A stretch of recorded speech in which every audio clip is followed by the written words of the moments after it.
Bom, olá a todos. Vamos tentar falar agora um pouco sobre o diagnóstico detalhado da infecção por HPV. Bom, primeiro, um dos principais exames relacionados a isso é a colpostologia oncótica. A colpostologia oncótica é o PCCU, o preventivo, o Papa Nicolau, que costuma se fazer rotineiramente pelas pacientes para justamente a prevenção do câncer de colo de útero. Então, o que a gente encontra nesse exame que seja sugestivo de infecção por HPV? Aqui eu tenho uma lâmina, que eu tenho células dessa região, da região do colo do útero. Tenho várias células aqui. E aqui eu tenho as células intermediárias. No caso aqui são células superficiais, intermediárias, células mais profundas. E eu tenho uma característica muito importante que evidencia a infecção pelo HPV nesse exame, que seria o quê? Eu tenho aqui essa célula, aqui no caso são 3 células. E eu tenho aqui, aqui seria o formato de uma única célula.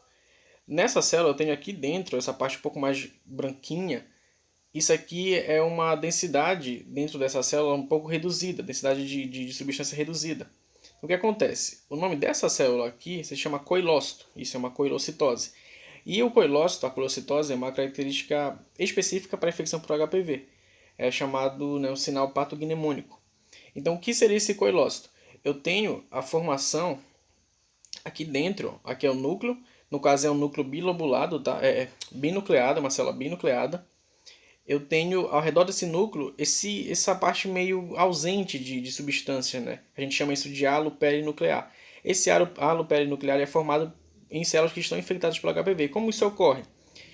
A replicação do vírus do HPV ele se dá dentro do núcleo da célula. Porém, aqui ao redor, do núcleo, no citoplasma, é onde são enviadas as proteínas do HPV. As proteínas que são produzidas lá no núcleo são enviadas para o citoplasma para serem formadas. Uma das proteínas que ele produz é uma proteína chamada E4. E essa proteína ela causa degradação do citoesqueleto da célula. Então, o citoesqueleto que faz a sustentação do citoplasma, ele vai ser degradado nessa região que tem maior concentração dessa proteína E4. Como ele é degradado, as substâncias, organelas, etc., tendem a se marginalizar, tendem a ir para a periferia da célula. Então, ao redor do núcleo, a gente fica com esse halo perinuclear, essa ausência de algumas substâncias. Então, fica assim branquinho. E essa é uma característica específica do HPV. Ó, aqui eu tenho outros exemplos aqui também. O halo perinuclear, coilocitose. Aqui embaixo acho que tenho mais um exemplo desse. Ó, mesma coisa. Você observa aqui, aqui uma célula toda. Eu tenho aqui halo perinuclear também. Halo perinuclear também. Então essa é uma característica da compositologia. Deixa eu passar para outra página. Bom, um outro exame é a colposcopia. A colposcopia já é um método não muito rotineiro. Se faz a colposcopia quando o paciente apresenta algum sinal, algum sinal muito assim importante na colposcopia. Então você tem lá um achado significativo, aí faz a colposcopia. A colposcopia ela se dá por um método bem simples, que é o teste de Schiller. O teste de Schiller e o teste do ácido acético, vou explicar por que isso. O teste de Schiller ele faz uso de um produto chamado Lugol. Pode ser o Lugol ou o iodo, a gente tem essa diversidade, mas o que acontece? O Lugol e o iodo meio que são a mesma coisa. O iodo, o Lugol, ele é formado por uma mistura de dois tipos de iodos, iodo metalóide e iodo potássico. Você faz uma mistura desses dois iodos, aí você tem o Lugol, mas o Lugol é o iodo, beleza? Então você pode ver aí nomenclaturas como o teste de Schiller com Lugol, o teste de Schiller com iodo, mas é a mesma coisa. Mas alguns pacientes são alérgicos a esse tipo de reação, com o iodo, com o Lugol, então se utiliza ácido acético, e às vezes utiliza-se os dois. Aí como que ocorre as reações para o diagnóstico? Aqui eu tenho a imagem do colo de útero, isso aqui tudo é um colo de útero. E o Lugol, quando a gente faz o que? A gente faz a gente meio que pinta realmente, Pega e pinta todinho o colo do útero da paciente, Tem um equipamento que é utilizado para isso, chamado colposcópio. O colposcópio faz uma ampliação dessa imagem, então acho que uma ampliação até de 40 vezes. Tem uma luzinha também que ajuda a evidenciar algumas coisas. Mas o colposcópio é só um acessório, realmente o que vai dar um upgrade muito bom para o exame, realmente são as substâncias que são utilizadas, Então, essas células aqui, Essas células aqui do colo do útero, elas são todas ricas em glicogênio. O glicogênio, essas células por serem ricas em glicogênio, quando o glicogênio entra em contato com o Lugol, com o iodo, ele costuma fixar esse iodo, então as células ficam totalmente coradas. E o iodo, o Lugol, ele é muito escuro, então a tendência é que essa região fique totalmente enegrecida, negra mesmo. Quando a célula está infectada pelo HPV, ela perde mais esse acúmulo de glicogênio. Então, logo, o iodo, né, o Lugol, não vai se ligar tão bem, não vai corar tão bem. Então, quando a célula está infectada, ao invés de ficar enegrecida, ele vai ficar assim, esse amarelo mostarda, entendeu? Então, aqui é um exemplo de uma paciente que tem evidência nessa região aqui de células infectadas pelo HPV, por causa desse teste. A gente vai ter aqui embaixo outro exemplo de colo de útero, só que aqui ele usa o ácido acético. O ácido acético deveria, quando é passado, o mecanismo é diferente, ele vai desidratar as células. Então, se você passa o ácido acético, deveria não acontecer, meio que não acontecer nada, deveria ficar do mesmo jeito. Mas as células que estão infectadas pelo HPV, não, elas vão ficar assim, esbranquiçadas. Entendeu? Ficou esbranquiçado assim, significa que tem células que estão infectadas pelo HPV também. Vamos para o próximo. Aqui é o histopatológico, né? Então, o que acontece? Naquela imagem que a gente viu anterior, o médico pode ver aquilo lá, está evidente que aquilo lá é algo relacionado ao HPV, ele pode fazer uma biópsia, que é a remoção de um tecido, faz uma pinçazinha lá do colo do útero da paciente e manda para ser feito o histopatológico. No histopatológico vão ser feitas as lâminas, confeccionadas as lâminas, e aí vão estudar o tecido. Então, tem algumas características que podem ser vistas no histopatológico que são, né, características de infecção por HPV. Entre elas, a gente pode citar hiperceratose, papilomatose. A gente tem exemplos aqui. Essa camada aqui toda de ceratina, ela está muito espessa, está com acúmulo. Isso é característica de infecção por HPV. Papilomatose, a gente vê aqui a formação de papilomas, né? Era para ser um tecido totalmente mais ou menos retinho e houve o crescimento, né, desses papilomas. Inclusive esses papilomas vão crescer e virar os condilomas mesmo, né, que são aquelas verrugas. Então a gente tem aqui hiperceratose, característica, papilomatose, característica também. A gente tem a coelocitose continua aparecendo, né? Então a gente vai ter a coelocitose, você pode ver aqui, ó, coelócito.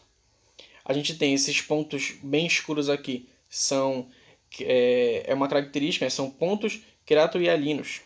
Então esses pontos em um exame normal não deveriam aparecer. Mas quando o paciente está infectado pelo HPV, os tecidos, né, elas vão tender a acumular queratina.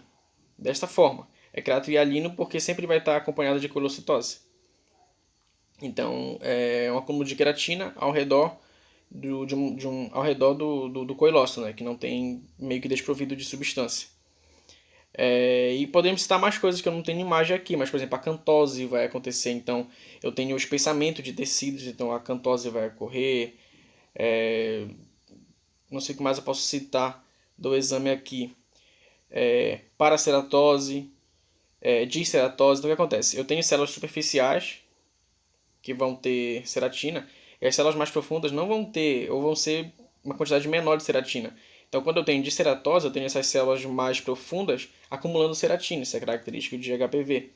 Eu tenho a paracetose também, que é quando eu tenho essas células aqui em cima, essa última camada, digamos assim, que seria a camada córnea, ela é desprovida de núcleo. Ela não deveria ter núcleo, ela vai perdendo o núcleo, essas células vão perdendo o núcleo e fica só realmente essas substâncias. Porém, quando eu tenho infecção por HPV, também pode ocorrer isso. Então, eu tenho essas células que não estão perdendo o núcleo, estão continuando com o núcleo lá em cima. É outra característica também. E assim por diante. Características de histopatológico que são, né, evidências de infecção por HPV. Último teste. Captura híbrida. A captura híbrida ele já é um teste bem diferente. Né? A captura híbrida é um teste molecular. E o que ele utiliza? Ele vai utilizar sondas, né? Vai utilizar sondas de DNA marcadas.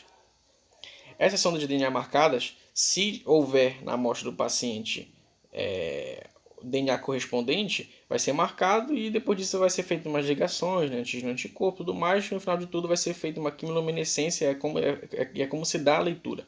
A quimiluminescência que vai dizer realmente, ó, tem ali.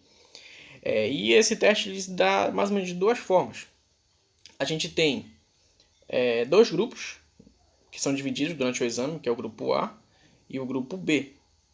O grupo A são sorotipos de baixo risco, são 5 sorotipos, e o grupo B são 13 sorotipos. No total são 18 que são calculados, que são quantificados, né? No grupo A a gente tem esses exemplos aqui, o 6, o 11, o 42, o 43, o 44, sendo que o 6 e o 11 são os mais comuns. E o grupo B a gente tem, são 13 tipos, sendo que os mais comuns causar infecção é de 18 que estão sendo dosados também. Então é um pool de DNAs que são inseridos nas amostras para ver se você encontra. De sondas, no caso, sondas de DNA. Aí o que acontece? Além dele identificar esses tipos de HPV, ele também pode identificar, né, só apagar aqui, também pode identificar clamídia e Neisseria gonorrhoeae, que vai causar outros tipos de infecções também. E aí o que acontece? O resultado, né, ser positivo ou negativo, ele vai acontecer a depender disso aqui. Ele tem uma relação, né? Relação para o grupo A e uma relação para o grupo B. Essa relação, se ela for igual ou maior que 1, ela já é considerada positivo, um teste positivo. Se, por exemplo, eu tiver valores abaixo de 50, vai indicar que tem poucas cópias virais. Se tem poucas cópias virais, isso logo vai querer me dizer que ou a infecção é inicial ou está ocorrendo remissão espontânea nesse paciente. Uma das duas coisas. Beleza? Então, captura híbrida é um teste bem mais específico, é feito teoricamente bem depois de todo um achado, de todos os exames que você faz antes. Já é mais específico mesmo para esse tipo de coisa. E você tem um outro exame que posso citar só para não ficar, né, sem falar, é o PCR, né? Lembrando que esse PCR é o PCR da reação em cadeia da polimerase. O PCR vai servir sempre para um monte de doenças, né, virais ou bacterianas. E, novamente, o PCR vai servir também para ter diagnóstico de HPV, tá bom? Não vou comentar sobre o PCR porque não é necessário. A gente pode, de repente, fazer um vídeo só falando do PCR, que é uma técnica incrível, padrão ouro para diversas coisas.